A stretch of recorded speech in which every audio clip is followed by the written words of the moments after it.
नमस्कार दोस्तों, आज हम लीडर में आपको मिलवाने जा रहे हैं एक ऐसे नेता से जो आता तो राजघराने से हैं, लेकिन राजघराने जैसा जो दिखावापन होता है ज़्यादातर लोग देखते हैं वो उसमें दिखाई नहीं देता है। हम बात कर रहे हैं अमेठी के दीपक सिंह की और उनकी पत्नी पूनम की। दीपक भाई, आपका इंडिया न्यूज़ में बहुत स्वागत है। पूनम जी, आपको भी बहुत स्वागत है। आप तो क्या बोलता है, नेता नहीं बनना चाहती थी लेकिन नेता बन गई है ना, क्यों?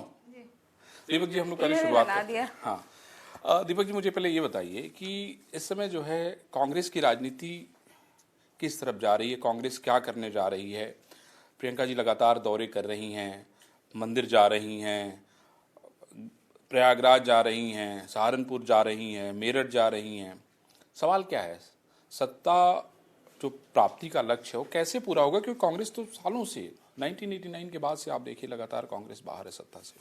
अगर हम देखें आज की कांग्रेस को और प्रियंका गांधी के संघर्ष को, तो हमें महाभारत का काल याद आता है। जिस तरह से लगभग वर्षों के वनवास के बाद जब पांडव लौट के आए थे तो उन्हें सत्ता के लिए संघर्ष करना पड़ा था, न्याय के लिए, जो अहंकारी राजा से मुक्ति के लिए, राज्य की फिर से सुचारू रूप से उसकी स्थापना के लिए। तो आज भी कांग्रेस की स्थिति वही है। वहाँ भी ताकत कम दिखती थी, यहाँ भी ताकत लोगों को कम दिखती है, लेकिन निश्चित रूप से जो पांडवों का मार्ग था, जिस तरह से प्रशस्त हुआ था, कौरव हारे थे, आज भी वही होने जा रहा है। प्रियंका गांधी जी की अगुवाई में कांग्रेस पार्टी 2022 में सरकार बनाएगी और जो संघर्ष आज सड़कों पर रैलियों के माध्यम से दिखाई पड़ रहा है, जो और कोई विपक्षी पार्टी नहीं कर पा रही है, वो हम कर रहे हैं और निश्चित रूप से कह सकते हैं कि हमारा संघर्ष 2022 के परिणाम में बदलेगा। लेकिन दीपक जी, वनवास तो डबल हो जा रहा है, मतलब डबल हो गया ये, तो आदमी कैसे सरवाइव करेगा?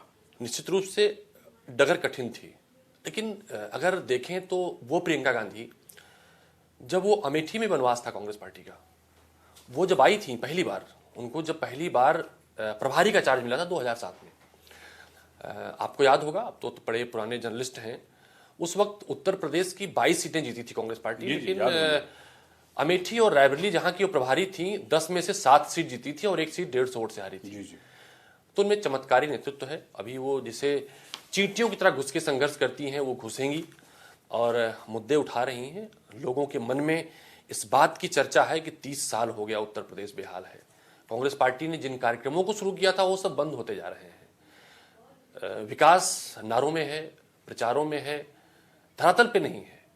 तो कांग्रेस से उम्मीद है, और खासतौर से उत्तर प्रदेश को प्रियंका गांधी से बड़ी उम्मीद है, बड़ी बेसब्री से प्रियंका गांधी इंतजार था, वो पूरा हुआ है और सरकार में जाके पूरा होगा वो। लेकिन दीपक जी, आप एक बात बताइए, राहुल गांधी का अमेठी हारना ये कोई छोटी बात नहीं है, ये बहुत बड़ी बात है। और आज आप देखिए, स्मृति ईरानी लगातार वहाँ आ रही, रोज ताल ठोकती हैं। वो कहती हैं कि देखिए राहुल जी केरल में हैं, है ना, वो यहाँ पे मकान लेती हैं। उन्होंने कहा मैंने सारे वादे निभाए, पूरे किए। आपको क्या लगता है, आप लोग कभी एनालिसिस करते हैं, आपको क्या लगता है? हम उत्तर प्रदेश की बात छोड़ें, राहुल गांधी तो यहाँ के आपकी कांग्रेस के राजकुमार हैं।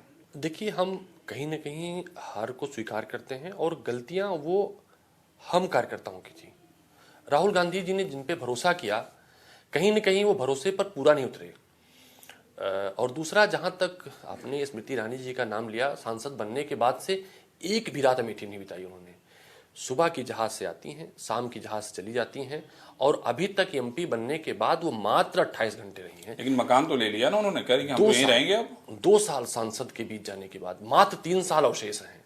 3 साल में खरीदारी की है। पहले प्लाटिंग काम किया, आरोप लगा था, आपके चैनल ने चलाया भी था। मैंने जो आरोप लगाया कि प्लाटिंग काम करे, बड़े से विज्ञापन छपे थे किसी अखबार के, तो उन्हें मुकदमा करना पड़ा अपने कार्यकर्ताओं पे। तो ये मुझे लगता है ये दिखाने के लिए खरीदा है। जब तक निर्माण कार्य होगा तब तक वो पूर्व सांसद अमेठी की हो जाएंगी, उन्हें बेच के जाना पड़ेगा। दीपक जी, मैं आपको पढ़ रहा था, आप तो साहित्यकार हैं, आपने इतनी पढ़ाई लिखाई की है, आपके पिताजी रजवाड़े हैं। ये राजनीति में इतना संघर्ष, इतना धक्का खाना, ये कहाँ से कैसे आ गया ये? देखिए, एक संयोग होता है। राजनीति मुझे तब भी पसंद नहीं थी, और आपसे सच बात पहली बार बोल रहा हूँ, आज मुझे राजनीति पसंद नहीं है। मैं तो खिलाड़ी बनना चाहता था, क्रिकेट मेरा शौक था। क्या बात है। एक हमारी मम्मी ने, हमारी छोटी बहन चचेरी बीमार थी, ज्योतिषी जी को लेके आई थी, तो उन्होंने कहा तू हाई स्कूल फेल हो जाएगा। अच्छा। मुझे लगा नहीं कि ये सच बोल रहे हैं। उन्होंने कहा तो नेता बन जाएगा। मुझे अच्छा नहीं लगा कि मैंने कहा पंडित जी तो सच बोल ही नहीं रहे हैं। और मम्मी ने डांटा, बोला गलती मानो।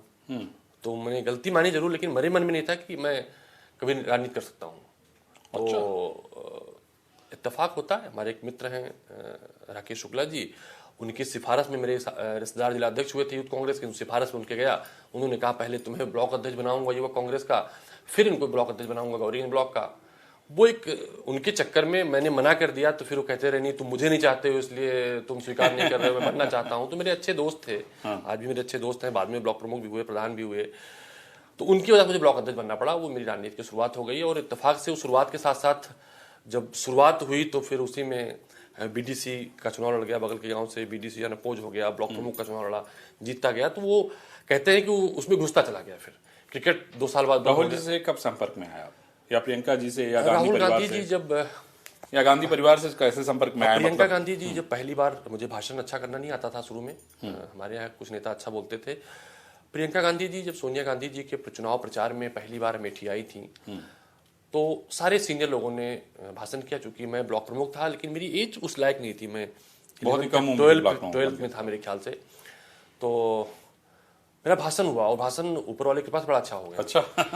और कुछ लोकल के ऐसे समीकरण थे सिस्टम से, मैं संतुष्ट नहीं था, हमारे एक साथी थे, हम और लोगों ने खड़े होकर सिस्टम में जो कमियां थी उनसे बताया पहले दिन ही। तो उन्होंने पहले दिन बुला के बात किया कि तुम बताओ सिस्टम में कैसे क्या क्या है। तो वो चीज़ों को समझती हैं और कोई आदमी सही बात करता है तो समझती है। तो पहले दिन से ही उनसे संवाद स्थापित हो गया था और तब से उन्होंने हमारी जो हम लोग अच्छी बातें कहते थे सुनती भी थी, डांटती भी थी, समझाती भी थी। और तो तब से आपका राजनीति में जो है आगे बढ़ने का कार्यक्रम शुरू हो गया। हाँ, कह सकते हैं कि उसके बाद फिर मैं तो बहुत दिन तक अमेठी छोड़ के लखनऊ भी नहीं आता था। ब्लॉक प्रमुख में भी मस्त था, उधर यूथ कांग्रेस की पॉलिटिक्स में जनरल सेक्रेटरी यूथ के हो गया, लेकिन मैं तब भी उधर ही रह गया मैं। लेकिन 2007 के बाद जब मुझे लगा कि शायद मेरा टिकट नहीं हो सकता, तब थोड़ा सा लखनऊ दिल्ली उल्ली आना शुरू किया। उसके पहले कि कैसे क्या आपको लगता है कि टिकट के लिए लखनऊ और दिल्ली आना जरूरी है? नहीं, टिकट के लिए क्या, वो कुछ ऐसे समीकरण थे कि वो टिकट के फ्रेम में सेट नहीं हो पा रहा था मैं। ओहो।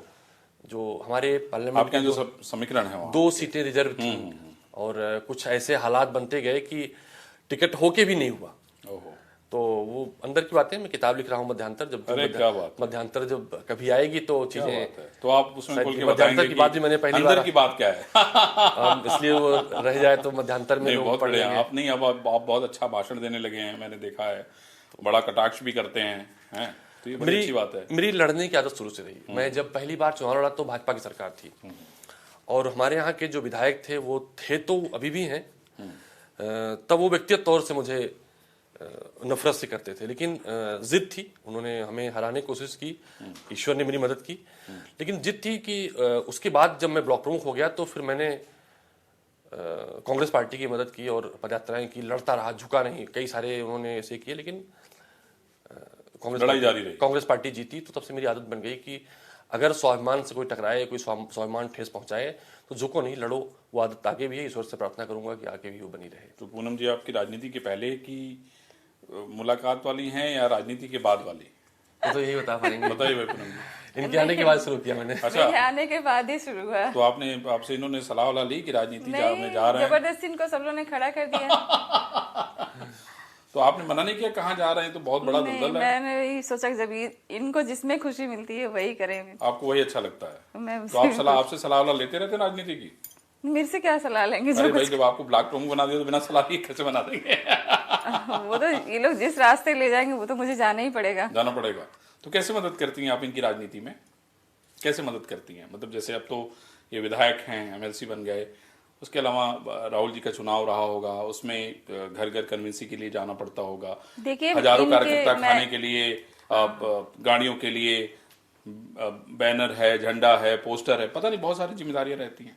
मैंने इसलिए तो इनको फ्री छोड़ रखा है कि अपना ये तो फ्री है ही है, तो लेकिन इन्होंने आपको भी तो उसमें इन्वॉल्व कर दिया। बेचारे बच्चे देख रहे हैं, बच्चों को देखना, घर की देखभाल करना सब मेरे ऊपर है। मैंने इनके ऊपर कोई मतलब पाबंदी नहीं लगाई है, कोई जिम्मेदारी नहीं दी अपना ये मतलब।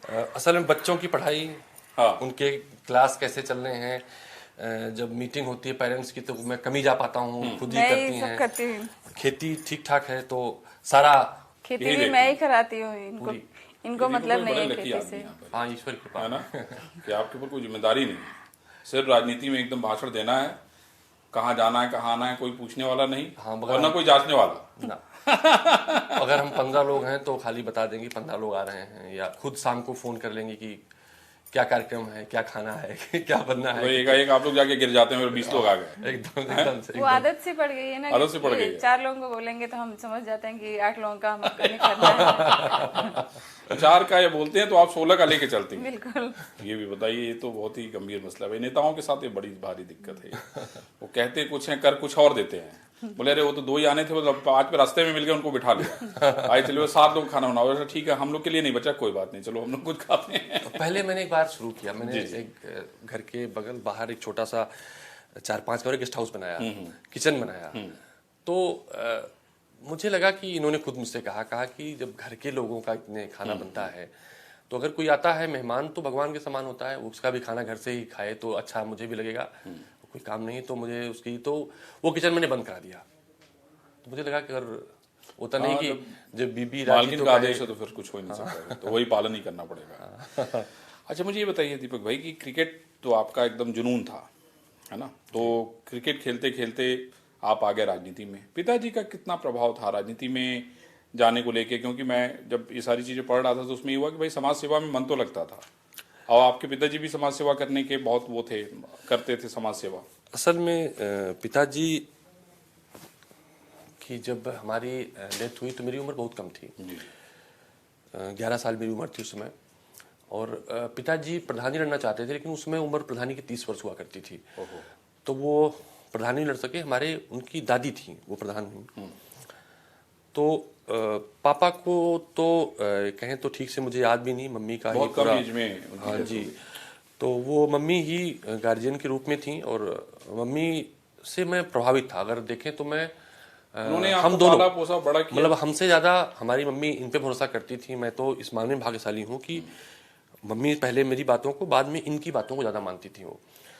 और वो बाद में मैंने इनको, मेरी उम्र 12 साल थी तब मैंने इनको प्रधानी लाया था मम्मी को। घर से निकलती नहीं थी, लेकिन हमारे गांव के कोई भी आदमी कभी ऐसा नहीं हुआ कि वो किसी ज़रूरत के लिए उनसे कहा हो गया हो और वो निराश होकर लौटा हो। 2 घंटे पूजा करना उनका रूटीन का काम था। मेरे वो आज मैं पापा का तो नहीं पता, लेकिन जब मम्मी की हमारे डेथ हुई तो 2 दिन तक हमारे गांव में खाना नहीं बना था। ओह, इतनी लोकप्रिय थी वो। हाँ, उतना उनको उनकी इस तरह इतना सम्मान था। अभी तक लोग उनको ही मतलब मानते हैं। तो वो प्रधान थी, तो ये होता है कि जब से मेरा मन थोड़ा प्रधान लड़ने का उसमें था। अच्छा। मम्मी के बाद तो हमारे कुछ लोगों ने कहा कि भाई नहीं, आप जाते हो बाहर और कहाँ प्रधानी। तो वो डबल माइंड सा हो गया और इत्तेफाकिन हमारे गांव की सीट रिजर्व हो गई। तो फिर मुझे जाना था, बीडीसी लड़ना था। बीडीसी लड़ गया, बगल के हमारा चिलबिली गांव पड़ता है। फिर क्षेत्र पंचायत समिति का प्रमुख का चुनाव लड़ गया, रिजर्व हो गई तो वो रह गया। तो फिर हालांकि उसके बाद रूटीन मम्मी बाद में फिर प्रधान बाद में हुई। मेरी भाई की, छोटे भाई की पत्नी प्रधान रही। मम्मी के न रहने के बाद उपचुनाव हुआ तो उसको फिर उपचुनाव में लड़ाया मैंने। ये हुआ ब्लॉक प्रमुख। अंतिम में मेरा मन, चूंकि मैं मानता था कि मेरा एमएलए हो जाएगा, ऐसी कंडीशन बनी कि नहीं हुआ। तो तभी इसलिए मैं दिल से शुक्रगुजार रहता हूं और भरोसा नेताओं देता हूं कि कैसी भी परिस्थितियां रहें, कांग्रेस साथ रहना है। जिस दशा में मुझे एमएलसी का टिकट दिया तब भी हमारे नेता राहुल जी और प्रियंका दोनों जन ने कुछ सिस्टम के लोगों को हमारे साथ, जिनको हमारे यहाँ टिकट मिला था, उनको बैठा कहा था कि तय कर लो, भरोसा रहेगा राजनीति का, आपके साथ खड़े रहेंगे जब तक राजनीति करोगे। तो मैंने उनके भरोसे को भी ठेस नहीं पहुंचाई। और यहाँ तक आने में अगर बहुत सारे लोग आपके यहाँ छोड़ छोड़ के चले जा रहे हैं, बड़े बड़े विकेट गिर गए हैं। मैं एक चीज ये मानता हूं कि राजनीति में बड़ी गिरावट आई है और बहुत सारे प्रसंग हैं। चूंकि छोटा इंटरव्यू है, लंबी बातें नहीं, लेकिन मेरा अपना मानना होता है कि जो राजनीति का भरोसा था, जो राजनीति भरोसे का परिचायक थी, उसे कायम रखना ये जिम्मेदारी बनती है हम लोगों की। तो मैंने आज तक जो मेरे साथ रहे, जैसे मैंने शुक्ला जी का जिक्र किया, या जो मेरे बचपन के साथी अपने थे, आज भी ईश्वर कृपा मेरे साथ सब खड़े हैं। तो मैं अपने नेता को धोखा दे दूं तो मुझे लगता है कि ये इतिहास में गद्दार कहलाना ठीक नहीं होता है। घास की रोटी खा लो, राणा प्रताप कहलाना मेरे ख्याल ज्यादा उचित रहता है। बहुत सारे लोगों के दीपक जी, हम लोग ऐसे बड़े बड़े भाषण सुने हैं, मैंने देखा है। मुझे याद है गंगाचरण राजपूत का, मुझे आज भी दिन वो कभी भूलता नहीं, जिसने रिवॉल्वर लगा लिया सोनिया गांधी को प्रधानमंत्री बनाने को लेके है। ऐसा स्टांस से शायद मैं समझता हूँ देश का कोई आदमी नहीं भूलता होगा। लेकिन आज गंगाचरण राजपूत कहाँ है वो हम भी देख रहे हैं, आप भी देख रहे हैं। सवाल ये नहीं है, सवाल इस बात का है कि लोगों का कमिटमेंट जिस तरह से बदल रहा है, राजनीति जिस तरह जा रही है। आप देखिए यहाँ पे सिर्फ एक ही लक्ष्य हो गया है, जीत। आप कैसे जीतते हैं ये मायने नहीं रखता है, मायने सिर्फ ये रखता है कि आप जीतते हैं। मानता हूं बात आपको, लेकिन देखिए मैंने कहा ना कि अगर देश में तो राणा प्रताप एक ही पैदा हुआ, इस तरह के जिनके आपने नाम लिया, मैं उनका नाम नहीं लूंगा, लेकिन इतिहास में ऐसे लोगों से नाम भरे पड़े कौन जानता है, बहुत कौन पूछता है उनका। मैं वही कह रहा हूँ कि तो सैकड़ों हजारों होंगे। आज की जो वर्तमान हजारों अपेक्षा, आप तो जानते हैं चीजों को। आज मैं अकेला आदमी हूं विधान परिषद में, जिन जिन लोगों को इस परिवार ने खड़ा किया, जिनके कांटे के चप्पल लगा के लोग आते थे भाषण में कहते थे, वो छोड़कर भाग गए। अपने भाई को एमएलए बनाया, अपने खुद विधायक बने, कई सारी चीजें तो आपको लगता हासिल नहीं है दीपक जी की आदमी को पहचानने में, जैसे मैं कभी कभी सोचता हूं कि जिस तरह की अनुभव का इस्तेमाल किया जाना चाहिए, बहुत सारे लोग छोड़ के चले गए, आपके बड़े बड़े लोग छोड़ के चले गए। बनाया आपने, दिया सब कुछ आपने, लेकिन आज वो किसी और के साथ खड़े हैं। देखिए ये जो लोग गए हैं वो आते ही रहे हैं, वो कहीं से उनसे पहचान में उनसे चूक हुई और हमने सजी सजाई थाली उनको परोस दी। नहीं तो शायद दो विधायक क्या कोई इम्तहान लिए बिना जिला पंचायत नहीं हो पाते। हम लोग तो शुरू वहीं से किए, जब सोनिया गांधी जी ने जाके अमेठी में भाषण किया था, नरसिम्हा राव की सरकार थी, मेरी पति की हत्या हुई 4 साल 3 महीने हो गया, तब मैंने हमारे अमेठी में गैस एजेंसी पेट्रोल पंप की बाढ़ थी, मैंने कहा नहीं, बहुत सारे लोगों को मिला होगा। मैंने सोनिया गांधी के साथ खड़ा हो गया। अकेला आदमी था अमेठी में जो आंदोलन चाहता था, सोनिया गांधी आओ देश बचाओ, परवाह नहीं की उसकी, तब भी था, आज भी हूं। आप समझ सकते हैं कि आज हमारे दोनों हाउस में मैं अकेला सदस्य हूं। हमसे लोगों ने कहा कि अगर ये टॉकिंग पॉइंट मिल जाएगा, अगर आप ऐसा करते हो तो जो चाहो। हमने कहा देखो, इतिहास में नाम गद्दारी में नहीं लिखाना है, इतिहास में नाम वफादारी में लिखाना है।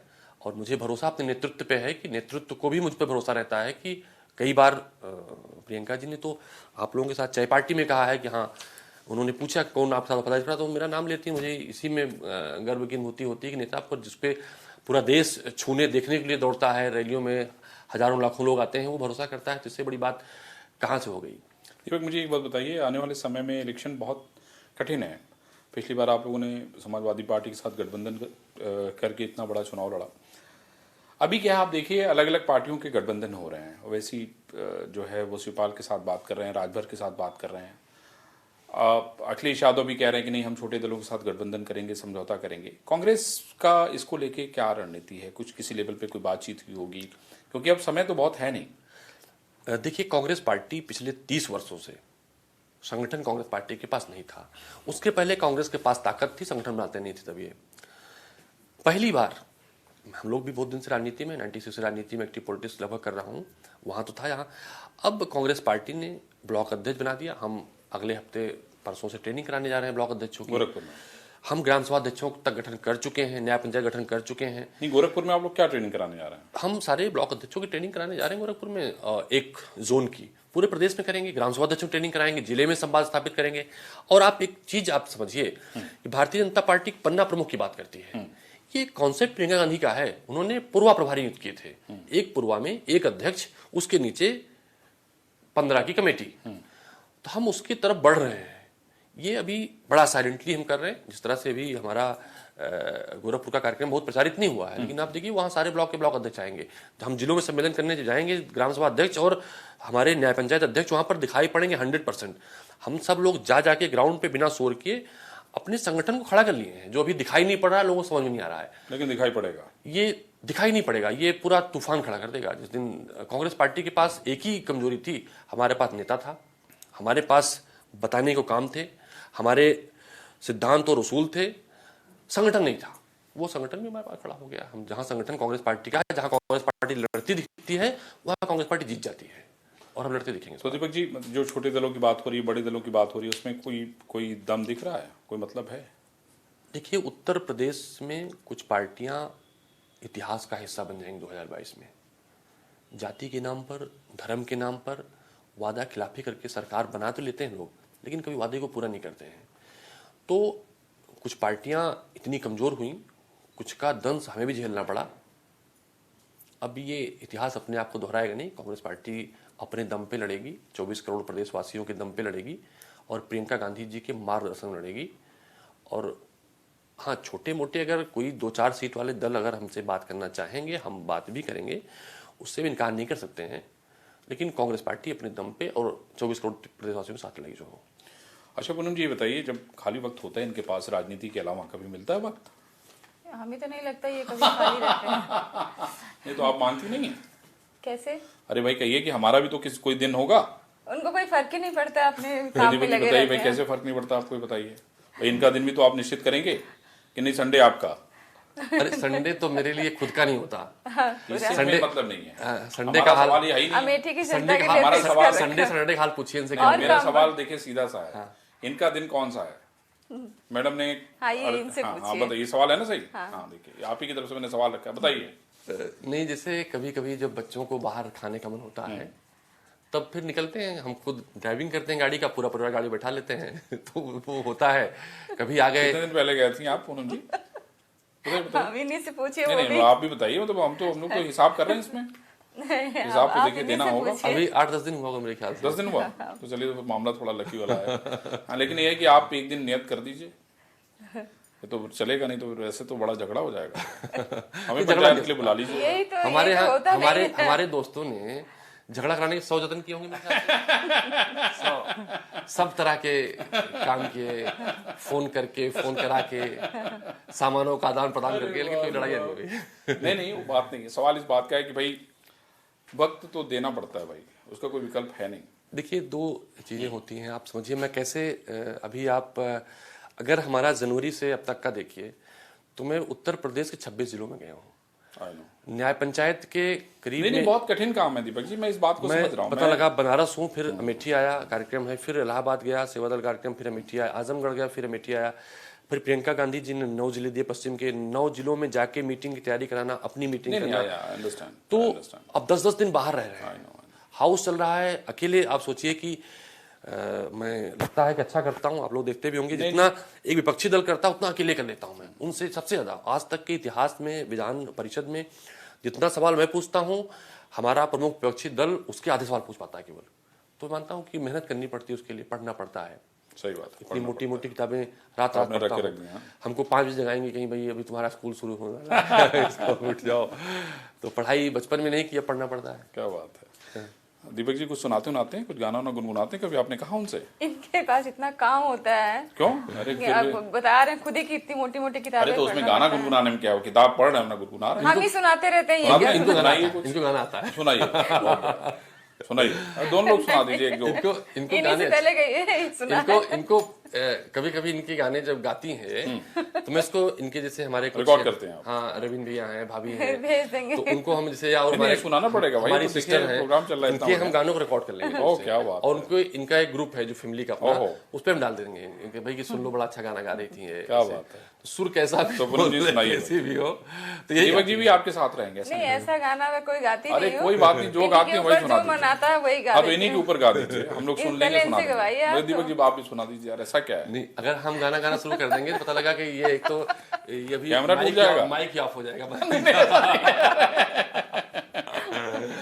देखिए भाषण तो देखिए हम लोग रोज सुनते रहते हैं आपका, है ना, लेकिन देखिए जनता क्या है, जनता तो हर अपने नेता के बारे में जानना चाहती है कि भाई उसका नेता जो है वो कैसा है। जनता की फरमाइश है ये अरविंद चतुर्वेदी की फरमाइश नहीं है, ये तो जनता की फरमाइश है। जनता के शो में आप बैठे हुए हैं, अच्छा इसको पूरा देश देखेगा। मैं एक चीज बताता हूँ, जिसमें मेरा पूरे जीवन का सार है। हाँ सुनाइए। ये कहते हैं ना कि वो मैंने मेरी लिखी हुई है, सत्ता के दुर्बल हाथों को जब दुर्दिन कसने लगता है, मुंह फैलाए अंधियारा जब खुद को डसने लगता है, मैं खुद को गीतों में ढाल लिया करता हूँ, छाती पर रखा पत्थर हंस के टाल दिया करता हूँ। क्या बात है। तो इतने हैं मेरे पास। हाँ, शायरी को मुझे शौक है, कुछ लिखता भी हूँ, कुछ की अच्छी लगती हैं तो मैं उनको कर लेता हूँ। वसीम बरेली साहब हमारे साथ हाउस में भी हैं। हमारी कमेटी है जिसका मैं चेयरमैन हूँ, रेगुलेशन कमेटी में, उसके मेंबर भी हैं और बड़ा मोहब्बत करते हैं, तो उनकी बहुत सारी शायरियाँ मुझे याद हैं। क्या बात है। तो मैं अक्सर हाउस में ये कह देता हूँ, उनकी शायरियाँ अक्सर तो वही हैं कि जिनमें काफ़ी जोश है, या और बहुत सारे ऐसे शायर हैं जिनकी शायरी, गाने में मेरा उतना इंटरेस्ट कभी रहा नहीं। और मुझे तो कभी कभी एक कहानी है, कभी इत्मीनान से बताऊंगा आपको, कि मेरे बाल एक बार एक बड़े हीरो मेरे साथ फ्लाइंग कर रहे थे, मुझे पहचान ही नहीं पाया कि हीरो है, उनको बड़ा ईगो प्रॉब्लम हुई कि अरे मुझे नहीं पहचान, आपकी फिल्में मैंने देखी है। तो इसलिए मैं नए जमाने के हीरो हीरोइन को भूल जाता हूँ कौन है, गाने तो पुराने जमाने के ही याद रहते हैं, उसके लय सुर बिल्कुल नहीं याद होंगे। शायरियाँ अच्छे से याद रहती हैं बहुत सारी। एक आध शायरी सुना दीजिए, फिर मैडम से भी हम लोग कुछ सुन के ये तब भी इस तो कार्यक्रम सुनिए, को गाना खत्म वाना किया ये जाए। वो सुनाएंगे। एक बड़ा समसामयिक है, सुनाइए। ये मुझे लगता है उनको समर्पित है जिनको बड़ा अहंकार आता है। बहुत बढ़िया। तुम कहते थे किला तोड़ देंगे, समंदर के लहरों का रुख मोड़ देंगे, वाह, समय ने कहा कुछ न कर सकोगे, तेरा साथ जिस रोज हम छोड़ देंगे। क्या बात है, क्या बात है। तो समय शानदार। बड़ा अपने आप समय में देखिए किसी का नहीं है। राजनीति बहुत कठिन होती है, इससे इनकार नहीं किया जा सकता, और राजनीति में वही लोग आगे इतिहास बनाते हैं जो लगातार काम करते हैं। दीपक सिंह भी उसमें से एक हैं। जमीन पे काम करना उनको अच्छा लगता है, नई योजनाएं बनाना और उसको ले जाके जमीन पे उतारना उनको अच्छा लगता है। मैं समझता हूं कि ऐसे ही नेता लीडर बनते हैं। अगले सप्ताह फिर हम किसी नए लीडर से आपको रूबरू कराएंगे। तब तक आप लोग देखते रहिए इंडिया न्यूज़। नमस्कार।